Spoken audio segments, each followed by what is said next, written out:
Thank you for the song this morning.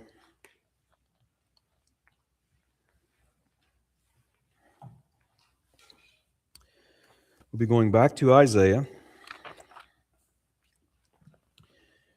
We are in Isaiah chapter 51.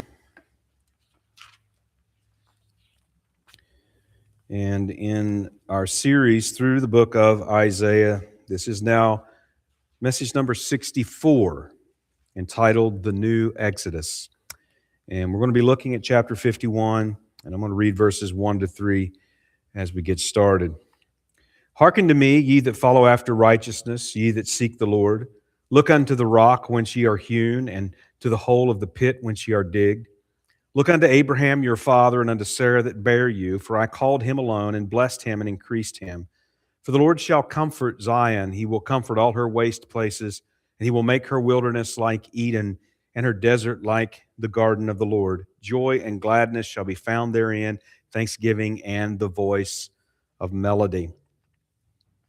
So chapter 50, verses 4 to 11, this is what we looked at last time, and it is the third servant song, and that song focuses on the obedience of the servant, in fact, his complete submission to Yahweh. And the song focuses, as we noticed, primarily events of the first advent of the Messiah. So that song highlights his dependence on Yahweh, the help that Yahweh gives him, and that song really turns up volume on the servant's sufferings and his humiliation.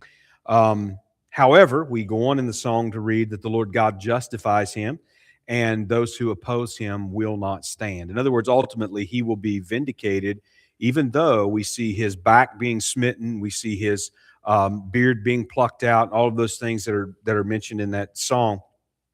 Now, the song also prepares us for this final song to come. We're not quite there yet. We're getting close. But the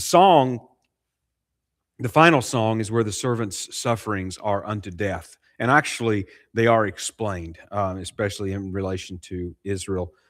So this song in chapter 50, though, it ends with a turn. So it focuses on the humiliation and the suffering of the servant, and then it turns to a call to the faithful, a call to the remnant, to the believing. And it acknowledges their sufferings as they walk in darkness without light. And the message is that they must trust and fully lean on the Lord. And there's a call also that goes out to the unbelieving. And the unbelieving are characterized as those that are also walking in darkness, but they're trying to make their own light. They're trying to find their own way. And of course, they're promised that the end of that road is only death. So chapter 51 now continues from this previous chapter, and it speaks primarily to the remnant of Israel. It's a message of comfort, and it's a message of assurance that goes out to the faithful, to the believing of Israel, to those who are living in expectation.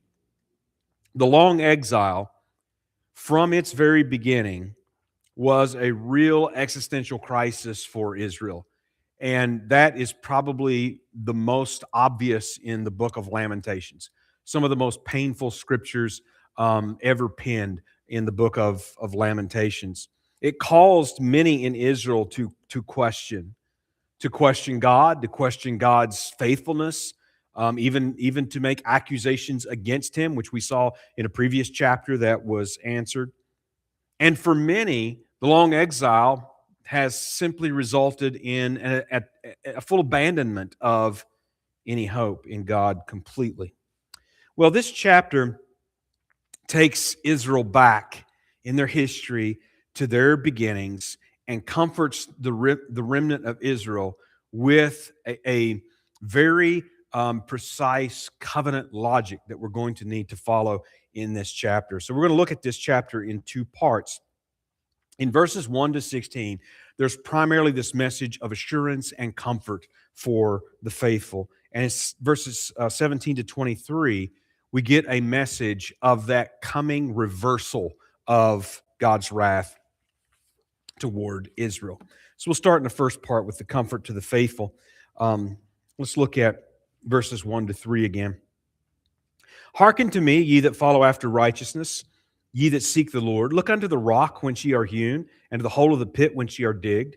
Look unto Abraham your father, and unto Sarah that bare you, for I called him alone, and blessed him, and increased him. For the Lord shall comfort Zion. He will comfort all her waste places, and he will make her wilderness like Eden, and her desert like the garden of the Lord. Joy and gladness shall be found therein, thanksgiving and the voice of melody. So this begins with a call, hearken to me, to listen, to pay attention, the call going out again to the faithful, those that pursue after righteousness, that they pursue after justice, they pursue after truth, they seek the Lord. And it is a call for them to look backward, go back and to gain perspective. So they will look back and they'll gain perspective, and they'll also gain hope by looking forward then. So it refers to their beginnings as a nation, the rock from whence ye are hewn and the pit whence ye are digged. Just imagery that depicts their very beginning as a nation, their creation as a nation. And you'll notice in verse 2 that there's an appeal to Abraham, which isn't uncommon at all, but there's an appeal to Abraham as to how he was called out. And notice how it's emphasized there that I called him alone. And this plays off of the next statement that says that I blessed him, and I increased him. Abraham was one man. And what is being highlighted here? Well, first of all, it's being highlighted that he, of all of his family and among his tribe and among his kindred and people, he was called out from them. He alone was called out from them. He was to separate from his culture, from his family, from his territory, and he was to come to a new land where God was going to make of him a new nation.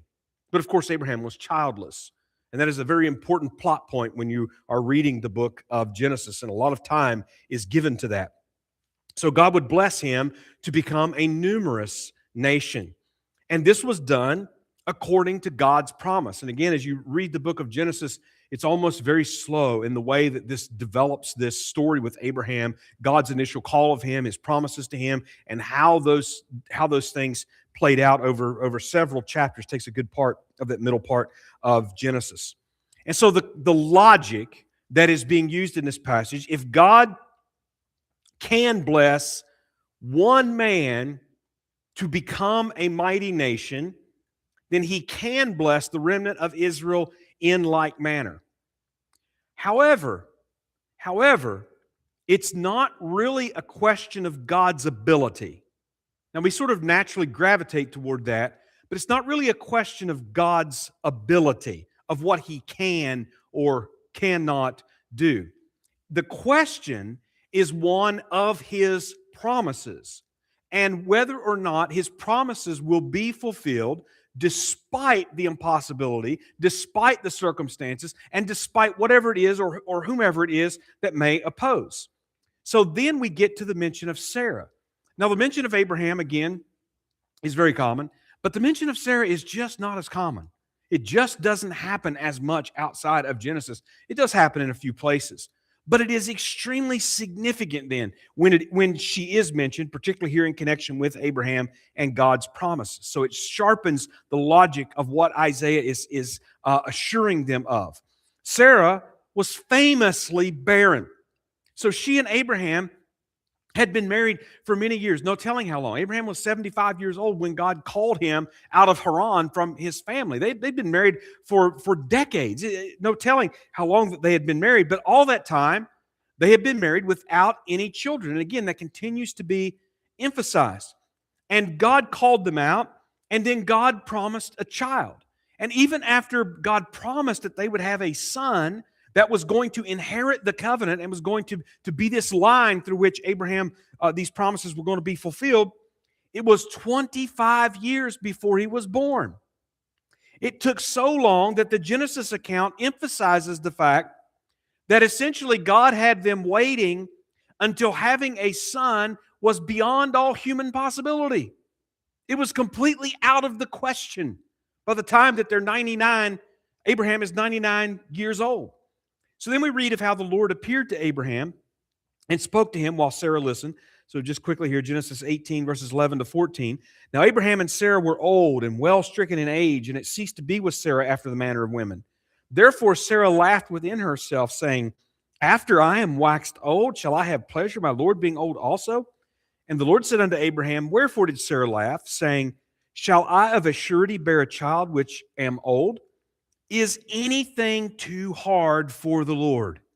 At the time appointed, I will return unto thee according to the time of life, and Sarah shall have a son. Notice what's both in that last verse there, verse 14. Is anything too hard for the Lord? Is anything beyond God's ability? No, is obviously the answer. But notice what goes on to say, at the time appointed. In other words, God's action is not just a question of His ability. It is a question of His purpose. And His timing is according to His purpose. And that is when they would have a son. So that promise to Abraham, the covenant with Abraham, included Israel. So the logic of this passage is telling Israel to look back, look to God's faithfulness to Abraham in the impossible, and trust in the Lord.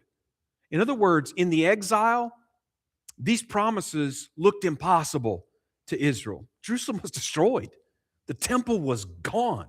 They didn't have a functioning priesthood. They're in Babylon. They're scattered. It looks impossible. Well, verse 3 then comes in with the assurance of the restoration of Zion, and speaks specifically here of a restoration of the land.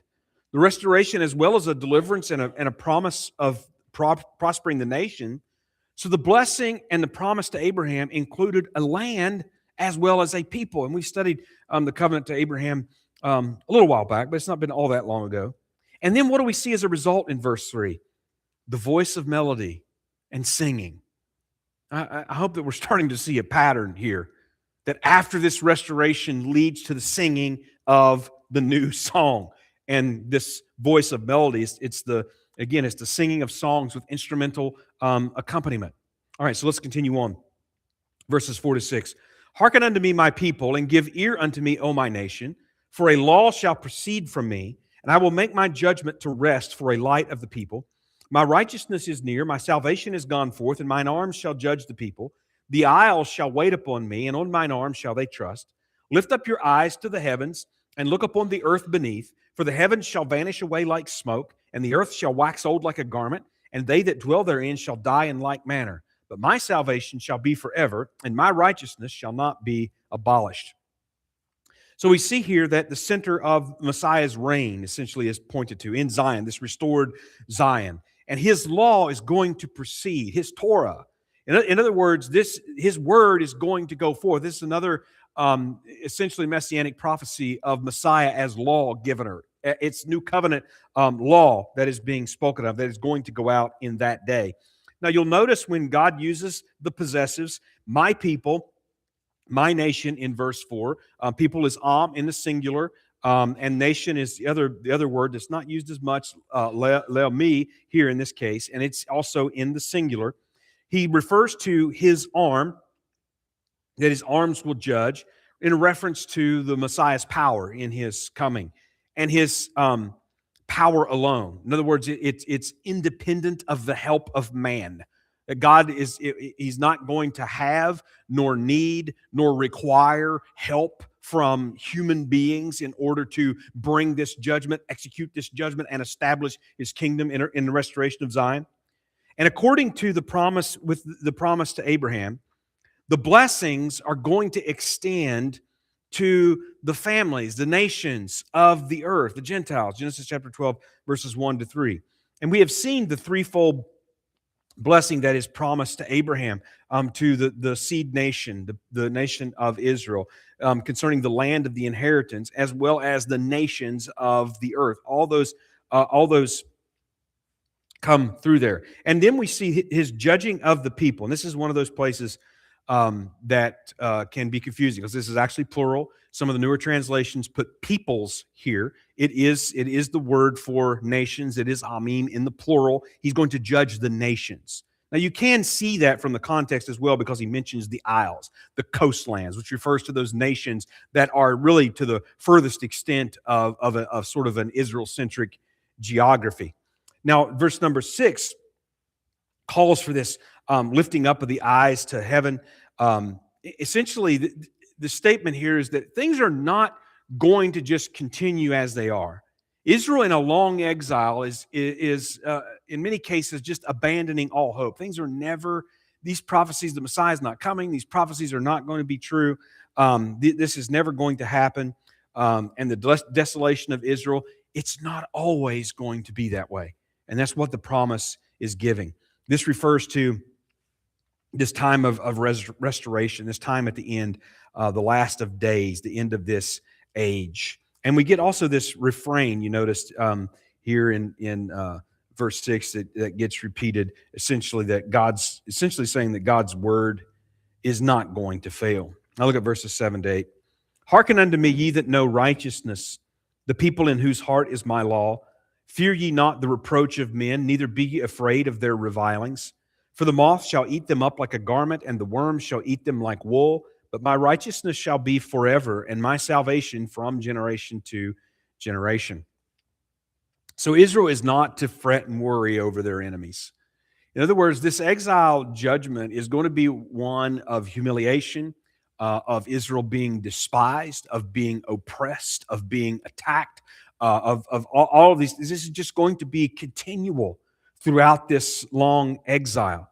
But they're not to fret and worry about that as though that's going to mean an end for Israel, that these nations are going to succeed in essentially destroying Israel, just completely wiping them out from the rest of human history. It's not going to happen. And we get this reference to people again there in verse 7, that again is and its nation in the singular. In verse 8, the enemies essentially promises the enemies will be destroyed, but Israel will be saved. And we get that refrain again, assuring that God's word is not going to fail. All right, so let's look at verses 9 to 11. Awake, awake. Put on strength, O arm of the Lord. Awake as in the ancient days, in the generations of old. Art thou not it that hath cut Rahab and wounded the dragon? Art thou not it which hath dried up the sea, the waters of the great deep, that hath made the depths of the sea a way for the ransom to pass over? Therefore the redeemed of the Lord shall return, and come with singing unto Zion, and everlasting joy shall be upon their head. They shall obtain gladness and joy, and sorrow and mourning shall flee away. So verses 9 to 11 function essentially as a response to this previous call of the opening chapter. And really it's a prayer. It's a prayer to the Lord to come. Israel has many wonderful promises and hope in this coming. Now, this reference to Rahab, which is kind of obscure, is not Rahab the harlot in the book of Joshua. It's actually a name that refers to Egypt, and there's a historical derivation for that. We're not going to get into all that. And it's essentially an appeal to Israel's deliverance from Egypt. And we get references like in verse 10 to the drying up of the waters, and reference to the Red Sea crossing in the Exodus. So this is what essentially Israel is praying for in this long exile, praying for a new Exodus. Think back. Are you not the Lord that dried up the waters, that cut Rahab, that cut Egypt in pieces? And the dragon is, again, kind of an obscure reference. Could be referring to Pharaoh, but nevertheless, it's still in reference to the Exodus. Are you not the Lord that did this for Israel? And then, of course, the implication is, then do it again. Do it for us. Do it for your nation that is in long exile. And it looks forward in verse 11 to their return. In other words, the logic, again, is following that if God did this in the Exodus in Egypt, He will do this again, because both are based on His promises, His covenant with Abraham, not in the merit or the deserving of Israel as a nation for this to be done, or anything else, but for the sake of His own name, because He gave it as an oath to Abraham when He swore His promises to him. So the prophet longs for and is essentially praying for this day. Now, this word for redeemed and ransomed that is used here in reference to Israel, root of the word is used in several different places. And the root really refers to a transfer of ownership by payment of a price. And it's something that could be said in terms of land or possessions or even of people. And so here it is, the nation being redeemed, ransomed, being freed, being loosed by the payment of a price. And it will result in their return.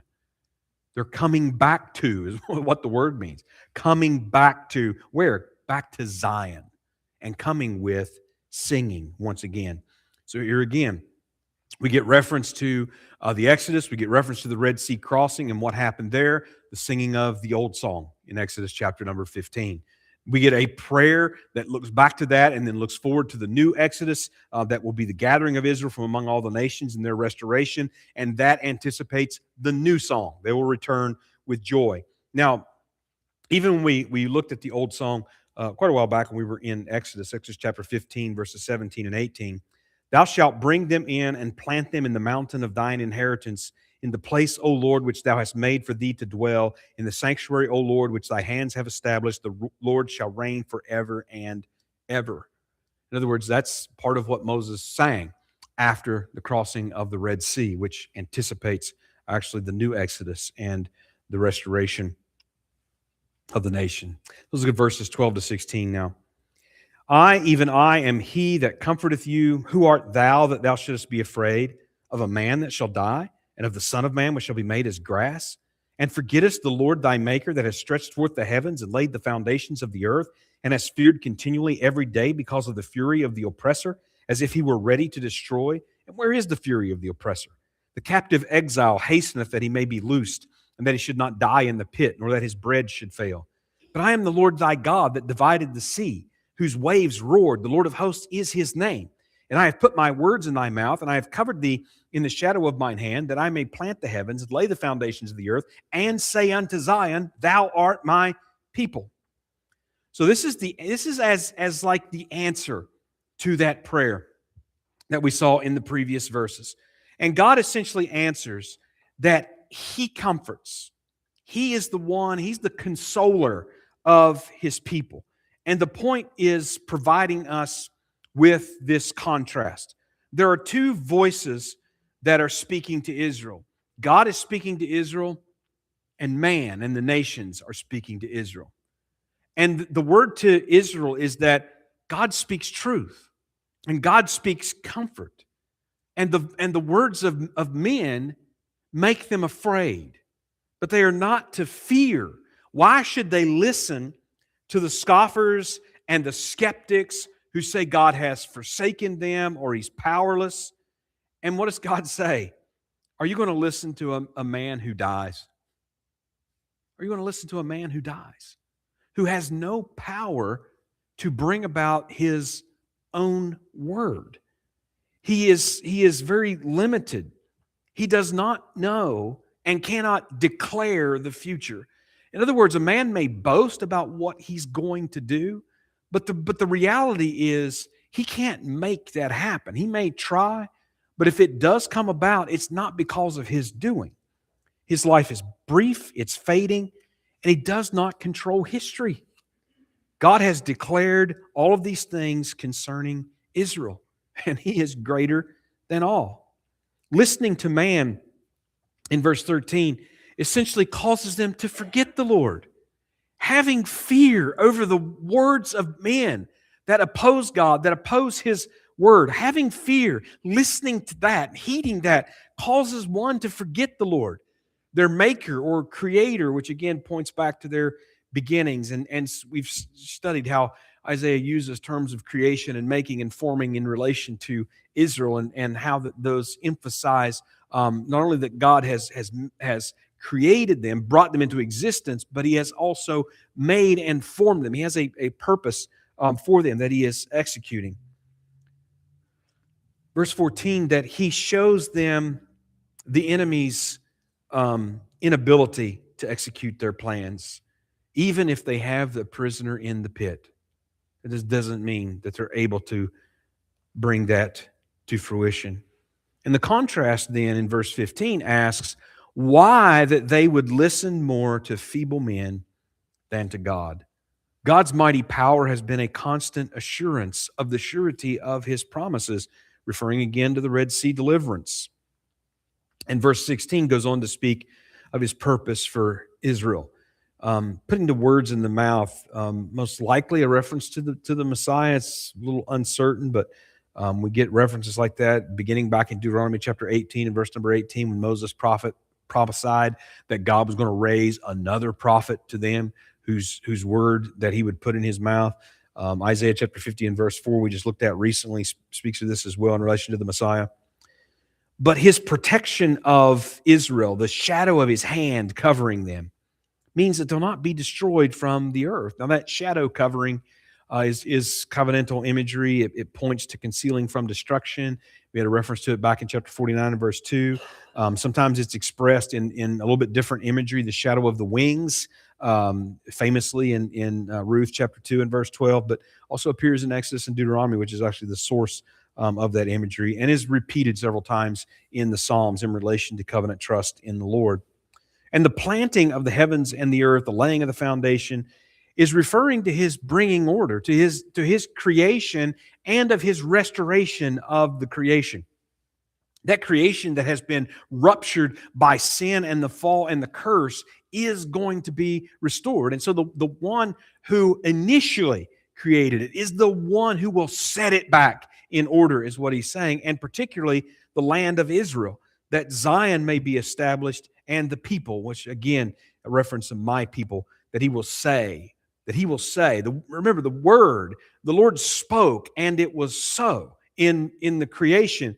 And he says that Zion is my people with the possessive word for nation in the singular. Israel is my people, referring to his choice, his election of Israel, that seed nation promised to Abraham. Now we want to look at the rest of the chapter. We'll move a little more quickly. Verses 17 to 23, where now we get this promise of the reversal of wrath. In other words, God certainly acknowledges that his hand is against them. He certainly acknowledges their sufferings and the judgments upon them, but it's also made plain why. And that is Israel's, it's because of their sins, because of their breaking of the covenant that they have inherited these curses. But what is important to note is that the promise continues to be repeated, that it's not going to last forever. His indignation against Israel, it does have an expiration date. It will be fulfilled at a point after which we are told there will never be indignation against Israel again. Verses 17 to 20. Awake, awake, stand up, O Jerusalem, which hast drunk at the hand of the Lord the cup of his fury. Thou hast drunken the dregs of the cup of trembling and wrung them out. There's none to guide her among all the sons whom she hath brought forth. Neither is there any that taketh her by the hand of all the sons that she hath brought up. These two things are come unto thee. Who shall be sorry for thee? Desolation and destruction and the famine and the sword. By whom shall I comfort thee? Thy sons have fainted. They lie at the head of all the streets as a wild bull in a net. They're full of the fury of the Lord and the rebuke of thy God. So this is a call to awaken out of their drunken stupor. In other words, this is certainly in the future as it will happen. And they're being pictured, Israel's being pictured here as a drunken woman, a woman that's just drunken to a stupor. She's on the ground. She's unable to lift herself up. She has drunk to the full from the cup of the Lord's fury, wringing out the very dregs. In other words, licking up everything so that there's nothing left in that cup. God's indignation will be fulfilled. It will be emptied. And also we have reference to their being ruled over by cruel foreign powers. And they're drinking this cup to the full. The image goes on in verse number 18. So this drunken woman is a passed out wretch whose family despises her and will continue so until the coming of the Lord to gather them. So there are two calamities here in verse 19 it's referred to of judgment that have fallen upon Israel. And there are none to give them sympathy because they have done it to themselves. So more than just pity, there's none to give them help. And desolation and destruction refer to the land, famine and sword, particularly to the people. And verse 20 gives us a picture of them being fainted from exhaustion, from striving against the wrath of God. And it's sort of the picture of an animal that's caught in a net and that it thrashes around violently to escape, but cannot escape, and eventually just exhausts itself of all strength and ability to fight or flight. Verses 21 to 23, where we get into the reversal. Therefore hear now this, thou afflicted and drunken, but not with wine. Thus saith thy Lord, the Lord, and thy God that pleadeth the cause of his people. Behold, I have taken out of thine hand the cup of trembling, even the dregs of the cup of my fury. Thou shalt no more drink it again, but I will put it into the hand of them that afflict thee, which have said to thy soul, bow down, that we may go over. And thou hast laid thy body as the ground and as the street to them that went over. So this call shows that Israel will not be left in this condition forever. They are afflicted and they are drunken with the wrath of God. And notice that there's a distinction made. It's not with wine. But isn't that the image that he was using just a moment ago? So why is he now making a distinction? You're drunk, but you're not drunk with wine. Well, obviously the drinking of wine is part of the feast of the kingdom, and it's a part of the promise of that renewal and restoration that is to come. And he's just simply distinguishing, you're not at the banquet table of the Lord. You're drinking the cup of his fury. You're drinking the cup of his indignation. But you're not going to drink it forever. We're told that the cup will be taken from them and will be given to the enemies. Well, they will drink the full force of that cup. But of course, we have references like in Revelation 14 and 16 and 18 that Babylon will be made to drink of that cup forever. So there's a distinction that is made. So what this points to is the full and final end of God's indignation against Israel, past which point there will be no further indignation. You will no more drink it again. Now, we've had reference to this already in Isaiah. In fact, it's thematic in this judgment on Israel. So chapter 5 and verse 25, chapter 9, verses 12, 17, and 21, chapter 10 and verse 4, chapter 14, verses 26 and 27, chapter 31 and verse number 3.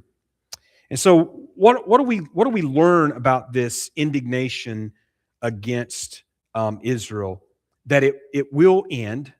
So chapter 40, verses 1 and 2 that we looked at not too long ago speak of that time of comfort because it's the end of this time of wrath.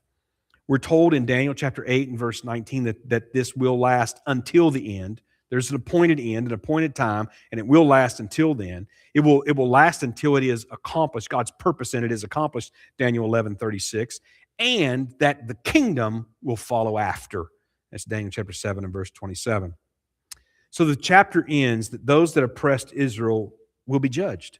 In other words, this is the reversal.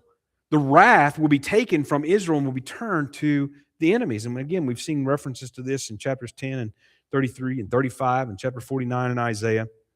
And actually, this was prophesied beginning with Moses. And so if you follow the books of Moses and you start with the promise to Abraham, the promise to Abraham was that he would bless the nations of the earth that blessed him, and he would also curse the nations of the earth that cursed him. And that extended to Isaac, and it extended to Jacob, and it extended to that seed nation of Israel that descended from Jacob. So that is in Genesis chapter 12, verses 1 to 3 is where it begins. It's reiterated in chapter 27, verse 29. And we get a prophecy before Genesis ends that Judah is going to reign over the nations. That's Genesis 49, verses 8 to 10. But we also get prophecy of Israel's humiliation among the nations. Leviticus chapter 26, verses 14 to 39. And we also have prophecy there of the reversal of that humiliation. Leviticus chapter 26, verses 40 to 45. Also in Deuteronomy chapter 30, verses 1 to 7. We also have promises not just of a reversal, but of the exaltation of Israel above the nations of the earth. Deuteronomy chapter 28, verses 1 and 13. But there's also the promise that the distress of tribulation will come before that reversal and exaltation. Deuteronomy chapter 4, verses 30 to 31.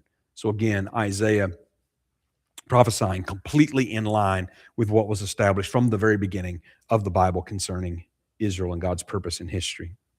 Well, we're noticing in this section that, and this section primarily speaks to Israel in exile, about the end of the exile and this new exodus that will come. And assurance comes from what? Not from what they see, not from what they feel. Assurance comes from understanding God's word. That's where assurance and comfort comes to Israel.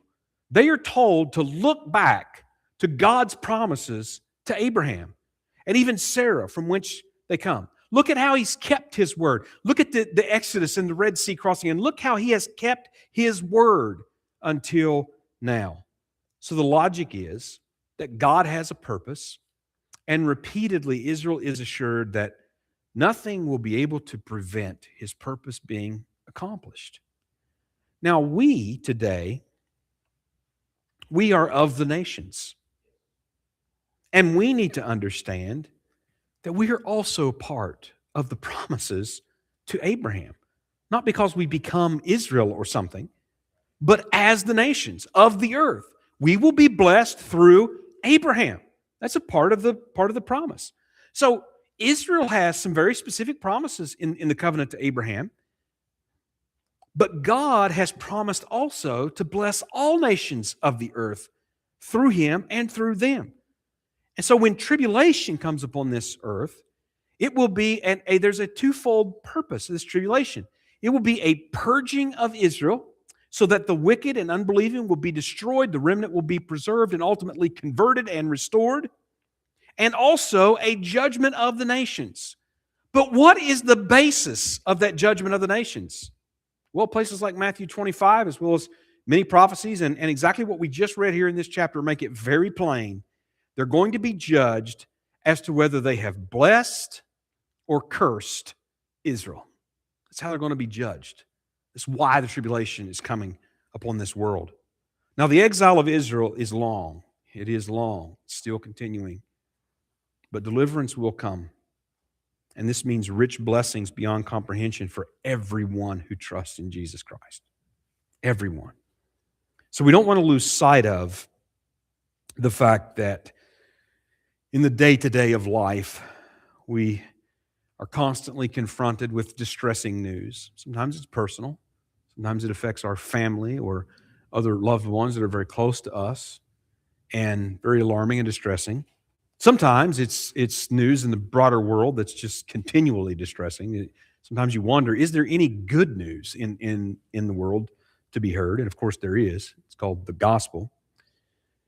But all of our personal problems and sufferings and day-to-day and all this sort of distress, don't lose sight of the fact that this world will not always continue as it is. It may be this way for the rest of our lifetimes. We don't know when that appointed time that's been referred to. We don't know when that is. The kingdom is coming because the king is coming. So we don't want to lose sight of what the truly good news is, even in the midst of quite a bit of bad news. All right, we'll stop here and we'll close with a hymn.